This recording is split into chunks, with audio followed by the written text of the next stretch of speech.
I'm Steve Reeves, the bull of American broadcasting, alongside the great Chris Morganti. How are you, Chris? I'm good. How are you? I'm all right. Let me ask you something. Are you a fan of lost media? I don't. You got to give me more to go on than that. Well, do you enjoy lost media, or do you prefer media that everybody knows where it is? I would prefer to know where things are. Oh, well, that's interesting because there's a whole internet subculture dedicated to tracking down TV shows, movies, music that people remember, but they can't seem to. They'd like to hear it again. They'd like to see it again, but they can't find it anywhere. Now, some time ago, a friend of ours suggested we take a look at a particular made-for-TV movie, and he texted us only the trailer. And when I tried to find the full movie, I could not.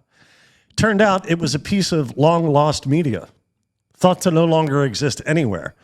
But about 6 weeks ago, prior to this recording, an Internet Archive user called The Shadow Knight 1979 uploaded a copy of the full film, making 1985's Playing with Fire no longer lost and our movie of the week of the week.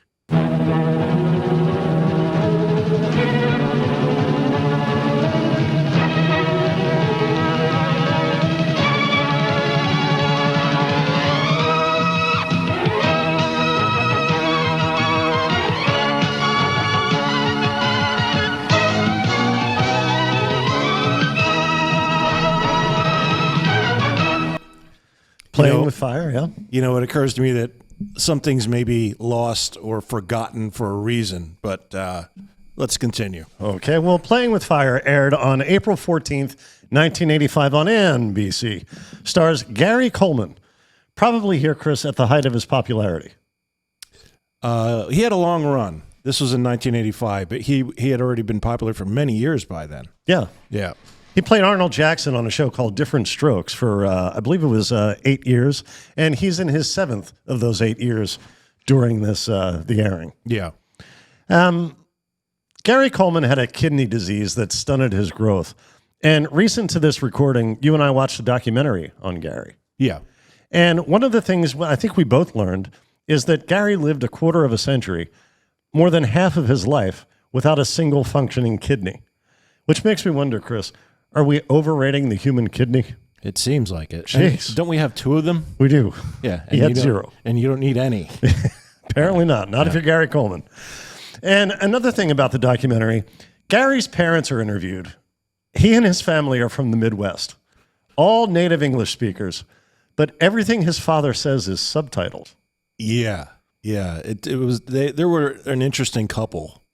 She seemed articulate and career-driven. Yes. And he seemed like, he was hanging out in the corner a lot. On the street corner, I mean, not the corner of a room. Right. And there was no apparent medical condition that caused him to speak in such an unintelligible manner. Yeah. Well, stupidity, maybe? I don't know. That's possibly. But yet, everything he said was subtitled. Holy oasis behind the music. So let's dive now into Playing with Fire.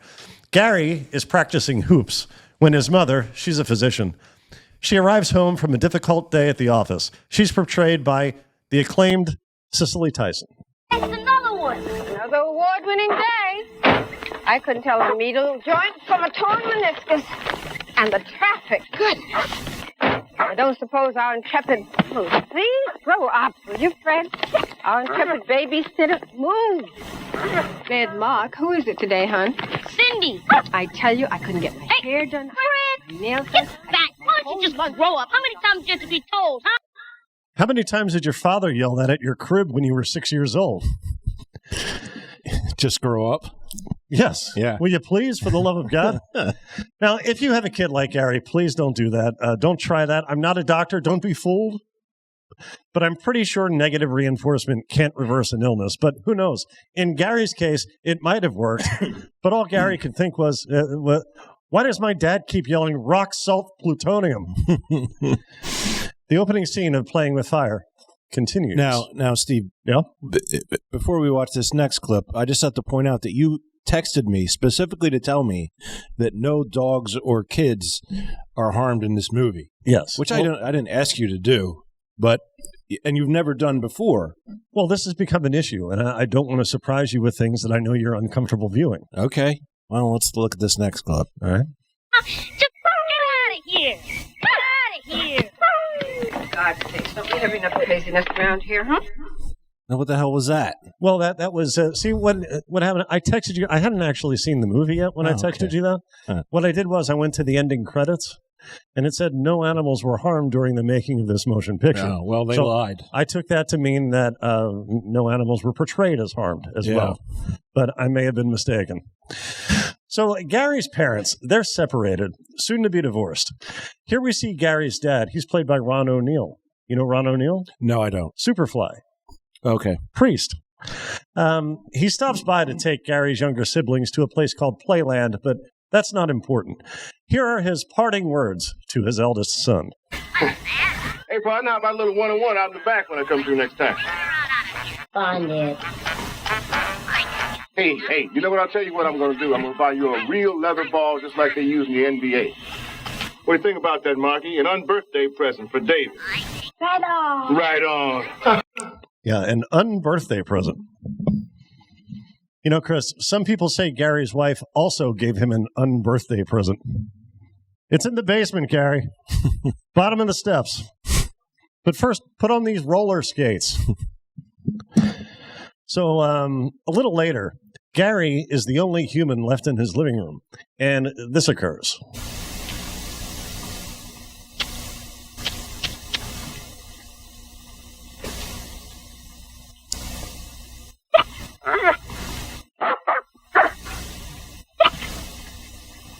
Hi, Fred.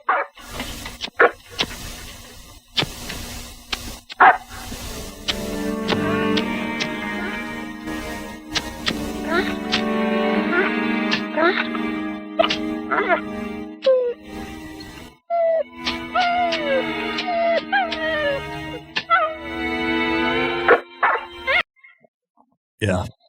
Sorry to put you through that scene again, Chris. But I wanted the folks to take a look in Gary's eye as he flicked that lighter. Something other than butane is being ignited here, and it's something deep inside Gary. Oh, yeah. So the scene continues. Hey, where you go? Come back here, Fred. Fred, I didn't mean it. Fire! Fire! Hey, Mom! What happened? Open the door! Open the door! Hurry up! Move out of the way! What the hell happened here? Give me the water! Hurry up! Tipple! What happened, David? I don't know. Yeah, it was just kind of burst into flames out of nowhere. Because Gary never reached average height. He often played characters much younger than his actual age. Yeah, although in this case, he's only like 2 years older than the character he's playing. Yeah, I thought that was interesting. Yeah. It was kind of a rare thing for him to get to do. Yeah. And he's portrayed as a teenager, which he is at this point. Right. But nothing is made of his diminutiveness, if that's a word, compared to his classmates, his friends. Well, I think we'll see in this next scene it sort of is. This is the only time when it becomes a factor. Yeah. Give me the ball. All right, back. Overhead. I'll play. Hey, David, what you got there, huh? Ooh, leather and A-ball. Magic, Irving Johnson. What's your dad get this for you, huh? Your dad get this for you? Can we use it? Please, I'm coming. Can I use it? Does it matter? Take it easy. Go get the jump there. You gotta shoot, though. Yeah, that's Gary's best friend, Mike. Yeah. They are friends, but in this case, he's not tall enough to play ball with the bigger kids. Yeah, I mean, what do you know, come on. Come on, really? Come on, you can't be 4.5 feet tall and think you're going to get in a game. Right, no, I understand. Although Prince was 5'2", and he played high school ball. Yeah. That's still like almost a foot taller, I think. So, So it should be said, a lot is coming down on Gary. He's not best pleased about his parents splitting up. His grades are slipping. He's under a lot of stress, and now this slap in the face from Mike. Well, lucky for Gary, he's just discovered a new way to deal with life's little disappointments. oh, okay. Hey, Mike, I asked you to play. I know you did. You know better. Come on, only the good guys play, right? We're not kids anymore. I'm not a kid. Hey, I'll show you how much of a kid I'm not. Yeah, that'll show him. Yeah. What are you doing here, man? What's the matter with you? What are you, crazy? What are you doing? Get away from that. I don't believe it. Yeah. So firefighters show up, as well as the fire chief. He's portrayed by Yaphet Kotto. Now listen closely as the men come off the truck and apply way too much strategy toward fighting this contained blaze. It's incredible. I mean, all they really should be saying here is, okay, you turn on the hose, I'll point it at the trash can. But Right. Nope. They have a little more than that in mind. That's fine.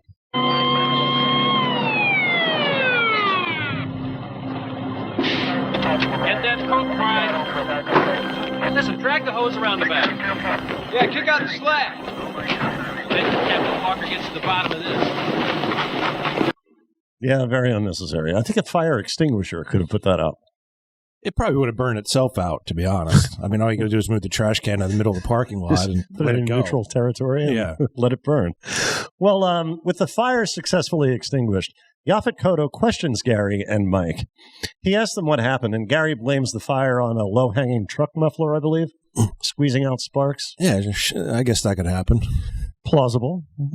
But Yaphet still leaves the scene unconvinced, and the next day, he pays Mike a visit. You know, I have the feeling that your buddy was covering up for you. Yeah, I mean, no. I didn't start any fire. I'm stunned. Would you mind emptying out your pocket for me, please? I'll come. Just do it. Because this is a very polite robbery, my good man. Typical, blaming the white kid.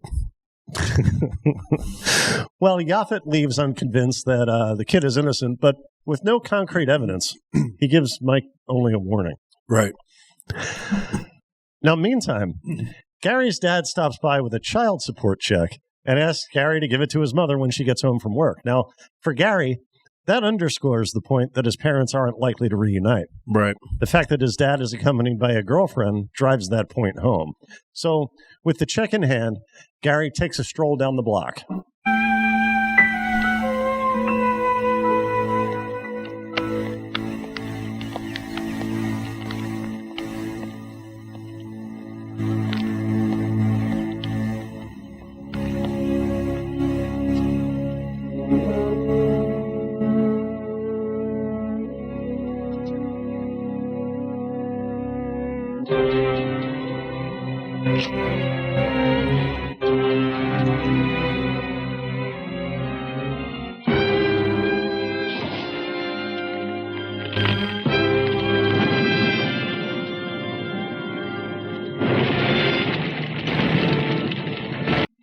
Yeah. Yeah, these fires tend to accelerate quickly in this movie. Yes, very much so. I think there's some sort of oil reserve beneath every spot he chooses to flick that lighter. So Gary's mother returns from work, and she spots the inferno. She gets the firehouse. They do their thing, this time without lengthy deliberation, and Yaphet's suspicions now turn toward Gary. Everything's under control over here. What's your name again, young man? David. David Phillips is my son. You start that fire, David? Just a minute. Pull up number 2 truck. Sorry. Mrs. Phillips. I'm Jim Walker. Doing great here. David was seen at the scene of a trash fire no more than 2 days ago. Drive all you do this back off. It was from a car. What was the real reason this time, David? Chief Walker, I called the fire department. I hardly would have done it. My son set the fire. Maybe it was bottled. You know, the... Well, that's a terrific policy that does zero damage to society. If your kid's a criminal, please do something about it for the sake of all of us. Now, I know the phrase snitches improve communities doesn't rhyme, but that doesn't make it untrue. But in the case of Gary's parents, it's more denial and deflection. And we get a good sense of this when, after Gary is falsely accused of assault with a starfish, you're going to have to take our word on that. His mother and father are asked to meet with the school principal. to what you're saying. Couldn't it just be a phase? I mean, he just turned 15. Adjustment to higher grades. Could be any number of things. Can I be more precise, Mr. and Miss Phillips? I'm not sure that you should. Steve, please. Are the two of you getting a divorce? And that's enough. Couldn't we just concentrate on David? You know that this is simply the last of many incidents from him. What I really think is the things you keep inferring about David's mom and I are just a smokescreen to cover up the inadequacies around here. And maybe even you. I resent that, Mr. Phillips. Yeah. So that gas tank that was on the back of the lawnmower? Yeah. Yeah, that comes into play. Gary secrets that into the bushes for later use, and no one seeks it out. Right. That night, Gary sets fire to those bushes outside the school, although it might have been a mistake for him to stick around to admire his own handiwork. Get a light on this area. Yeah, we got it. This is unit E13 and 14. Yeah, we got under control now. Everything's okay. Engine 13 to base. Shrub fire. Engine 13 out.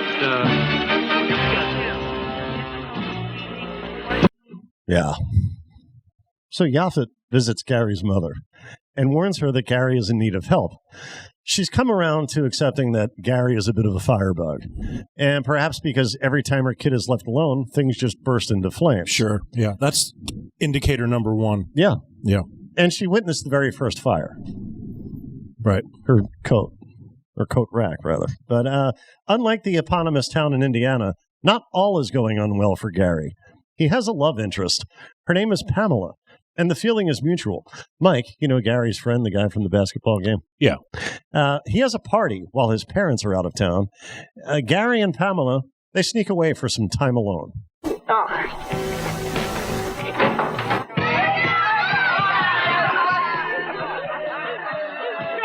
dumb jerk! Come on, I'm only kidding you. It's a joke. Just here, have a beer, have a cigarette. Look, just mellow out, man. Yeah. Yeah. Smooth. Yeah. What? No, I thought maybe you'd have. No. I didn't have anything else. Okay. Well, you just saw what you just saw. And if you've been paying attention, you know it's not a matter of if, but what is going to pay the infernal price for Gary's distress. Why are you being such a turkey anyhow, man? Huh? You're the real Why are you turkey. being such a turkey, huh? Why are you being such a turkey? Huh? You're just being a big loser over a chick. You know that? Now what are you doing? You know what? Look at this. You start fires all over the place. Man, you know the trash can and now you do this. Man, I don't know. I'm sorry. I don't know. You don't know. No. Yeah, you did. No. I bet you did. You started it, didn't you? No, I can't. You're just a loser, man. You're a loser, man. Yeah. You're a loser. You're a loser. Yeah, a stack of curbside newspapers. Yeah. Now, how far into the movie are we at this point, Steve? We're almost halfway. Almost halfway, but not yet halfway. We'll never see that character again. No, we're done with Mike. Yeah. It goes from being, right around here, it goes from being a teen drama into, I don't know, Kramer versus Kramer with arson. It's a weird freaking movie. It's not structured well at all. I feel like if you were watching this, they did like a bait and switch on you. If you were like the intended audience that started watching it. I don't know. It's a mess. But let's continue. Okay. Well, the next night, I'm sorry. Do you think when Mike put that fire out so easily by stomping on it, do you think a local firefighter witnessed that and thought, oh, Mike must be some sort of a warlock? We might need to burn this guy at the stake, ironically. So Gary runs away from home, but not too far. He's found in a van in the driveway of his girlfriend's parents, if you follow that. So his dad collects him to have a little tete-a-tete at his place of work. Gary's father is a property developer, commonly known as the second husband of an actress. And he comes clean about his relationship with Gary's mother. Know whether we should have gotten married in the first place. We liked each other when we first met. I was just a big jock, just moved to town. Now you're a big-time home builder. Flattery will get you everywhere, young man. No, Dave, it's just that we moved so far apart. That's assuming we ever were together. Why don't you guys ever get married? It was you. What? No, easy. No, it's okay. Because we really loved each other, and we sure as hell loved you. It ain't no thing. I was an accident, wasn't I? Yeah, that's it. No, we didn't feel that way. I mean, well, not at first. And then we kind of started thinking, oh, maybe this wasn't the best idea. But then your mother and I calculated how much we've been saving on pants, and a wash. Not a mistake, not an accident, a wash. You're a wash, Gary. So the next night, or that very night, it's unclear, Gary's mother has a date. Yeah. And the man she has plans with, he shows up, and he seems like a perfectly nice guy, but he's not Gary's father. So, how do you reckon Gary responds once his mother leaves for the evening with this new man? Oh, probably responsibly. You would think. Yeah. You think he might also express hope that his mother will find happiness and fulfillment through this new relationship. Yeah.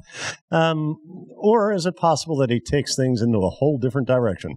Let's find out together, shall we?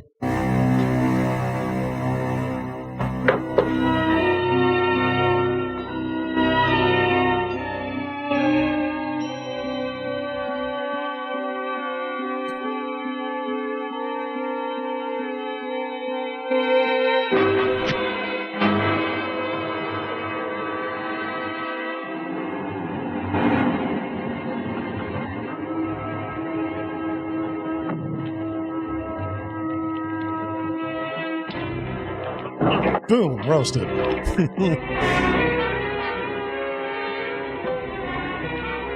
Man, where does she buy her clothes? The Petroleum Gap?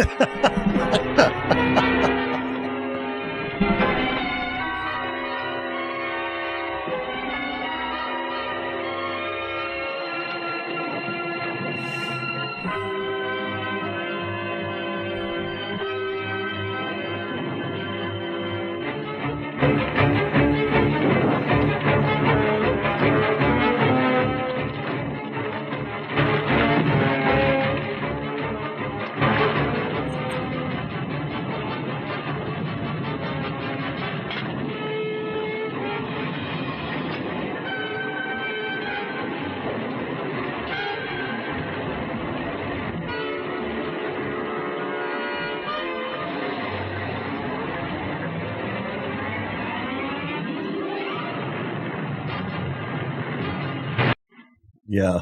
I think if this woman used an electric blanket while wearing her pajamas, this might happen anyway. Yeah. What's that, Chris? What? Oh, I thought you were going to say something. I thought I interrupted you. So the fire he just started is out of control. And he didn't really weigh the cons in setting his family home on fire.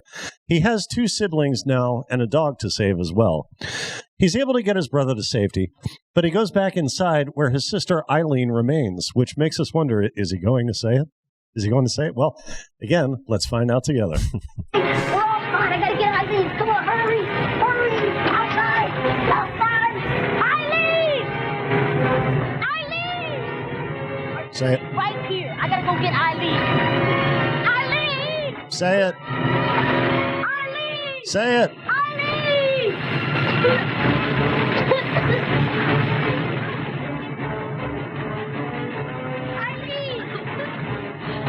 Eileen! Where are you?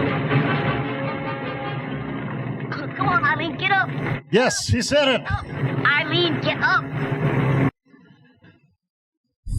So Eileen ends up in the hospital, but recovers from her injuries. Yaphet Kotto, he saved both his siblings there. He did. After putting them in danger to begin with. In grave peril. But you know what never comes up? What's that? What happened to the dog? Did the dog get out? We don't know. We're left to infer. We see the dog outside. There is a point where we see the dog outside. All right, I missed that because it was very brief. And no, I made sure that the dog survived. I was left to infer that the dog burned in the house, but... Well, I apologize. I don't know why. I'm apologizing because you didn't pay attention while watching the film. I didn't ask you That's ridiculous for me to have to apologize. Police these in movies. fact, if anyone should be apologizing here, it's the great one. So, where are we? What else do we have? Oh, so Eileen, she goes to the hospital and she recovers from her injuries. Yaphet Kotto meets with Gary and his parents, and he knows now that Gary is the one lighting fires every time someone pisses him off. He recommends a therapist who says is good with kids like Gary, because this is apparently a common situation. Yeah. After the meeting, it's an early morning meeting. Gary's parents drop him off at school. Well, We really do need help, Carol. Me, you, us. Are you really talking about us, Steve or David? Mom, I can't be late again. Yeah. If he's not on time for school, Chris, there might be consequences. He doesn't want to have to face those. Can you imagine what might happen if he's late for school? In fairness, he is on school probation for the starfish incident, so he doesn't want to get expelled. Imagine if he got expelled, Chris. He'd be the shame of the Red Cross hostel. So that therapy session that Gary's parents agreed to, it doesn't go well. No. Gary's mother feels attacked when the doctor links Gary's arsons to his parents being separated. And a little later, as Gary's dad repairs the fire damage, he and his wife, they exchange some heated words. For 16 years. I quit school and worked at a job I hated just so you could graduate, remember? The funniest thing is, here I am doing it all over again. Only this time I'm putting you through bachelor school. Don't give me that look at all sides crap, Steve. I'm looking at you. And I'm looking at you. And all I see is the same damn woman who takes everything I say and twists it into half-truths, total distortions, just so she can get anybody to feel sorry for her. Go to hell! I've been there and back with you for 16 years. I ain't going there no more. I swear to God, I don't know what in the hell we had going in the first place. We have gone so far beyond it. Yeah, David, Steve. Well, he just ain't enough anymore, is he?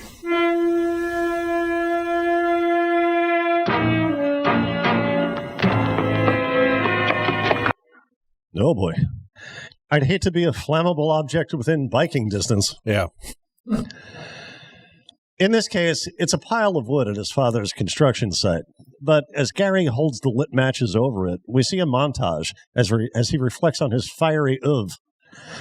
He changes his mind and instead heads home to hold a family meeting. He points out that his mother hates her job, and his father doesn't like driving by what's left of the house, unwelcome to stop in. And these things are causing considerable stress on the family. I mean, can't you two be different? Can't you just stop hurting us? Stop hurting yourselves? Son, I think you've said enough. Oh, Dad. No, easy. What I mean is I think you've said enough of all the right things. Can we go back to bed? In a minute, honey. Just hold on. Did you really drive by the house every day? Did you really do that? And every night. But, well, this is not what's important right now. You're right. These children are. Look, we may not be able to get it together as man and wife right now, but we are always going to be father and mother. This just for sure. David, we are your parents. Imagine hearing that. Couldn't you guys try and bend? I know what you would like to have happen, David. And it may happen. And it may happen. Yeah. Unthinkable only days ago that this pair may someday reconcile. But the seeds have been planted, and they've been planted by arson. Yeah. Yeah. Is there anything else you wanted to say Sometimes about when this you movie? lose your house, it put things into perspective, I suppose. I don't know. That's one way of looking at it. Now, this film was directed by a guy. It was cut off in the beginning of the movie, but we were both able to find out who it was. Do you have any information on him? Now, you said his name differently than I do. For some reason, I call him Ivan Naj, but you said it a different way, and you're probably right. I thought it was spelled Nagy, so I assumed Yes. it was Nagy, but he's Hungarian, so I don't know how to speak Hungarian, so who knows how it's pronounced. But he came to fame not for making terrible movies like this, but rather for being the boyfriend of Heidi Fleiss, the esteemed Hollywood madam. And there's many accounts that he probably had about a 50-50 share in running that whole thing. And she took the rap for him for whatever reason. But I believe he was convicted as a bookmaker at some point. Like a bookie, you mean? Like taking gambling thing? Yeah, okay. Yeah. Well, obviously... clerical work, Chris. Obviously, he's not going to make a living as a director because you didn't care for this motion picture. No, I mean, it was a mess. Like, it starts off, the tonal shift in the middle was unlike anything I've ever seen. It was just bad. And really, it's a misuse of Gary Coleman's talent, too. Why is he in a drama? He's been a comedic actor his whole career. I think this had something, and in the documentary, it was intimated by a friend of his that he wanted to be an action hero. He didn't want to do comedy. Not that this is an action film by any stretch, but it's more dramatic than anything he had ever done, and that probably appealed to him as an actor. Yeah, I suppose.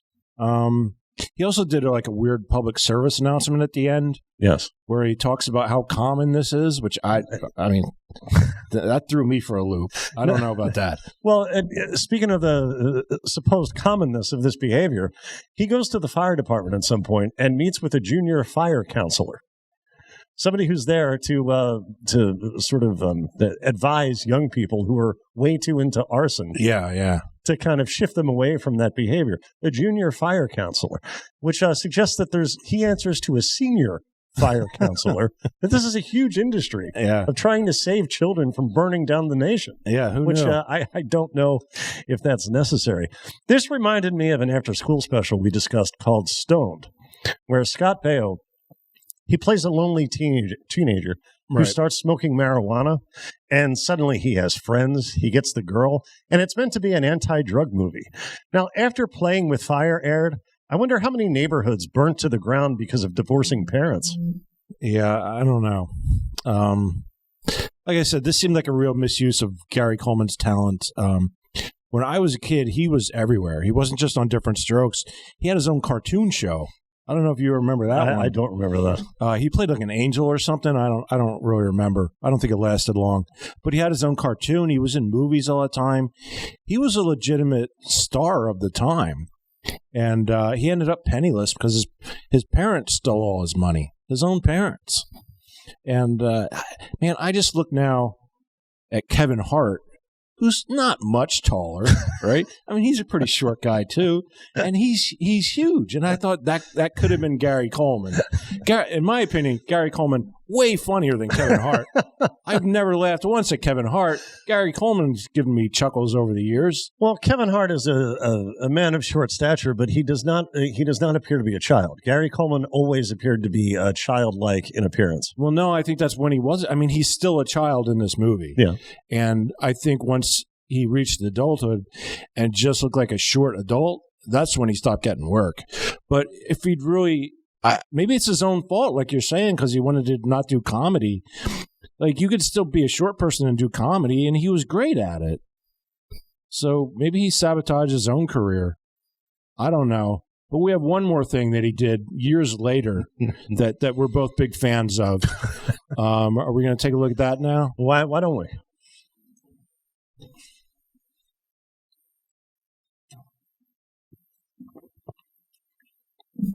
This is something probably was this the 2010s? Yeah, I think it's 2000s. Right around 2010, I think it was. Yeah. Come. Because I understand you two got into an argument right before you got here and possibly weren't going to make it. That was one of those ugly ones we have once a month. Which we want to stop. We want to stop the ugly once a month. I'd like to stop it because I'm 40 years old and I can't do this for another 30 years. You can't take it. What happened on this last ugly one that you usually have once a month? Well, they're all different, but they're all centered around me. You know, the male is always the bad guy. The male is the one that's causing all the problems. But you understood he didn't want children when you married him. Right. What did you think was going to happen? Probably. Once you got married, what did you think? You could convince him? You could talk him into it? You could oops it? No. And just accidentally have one? No. Yeah, he's that's hard the look convincing. I have on my he's face hard every day. convincing. Yeah. He's hard to convince. That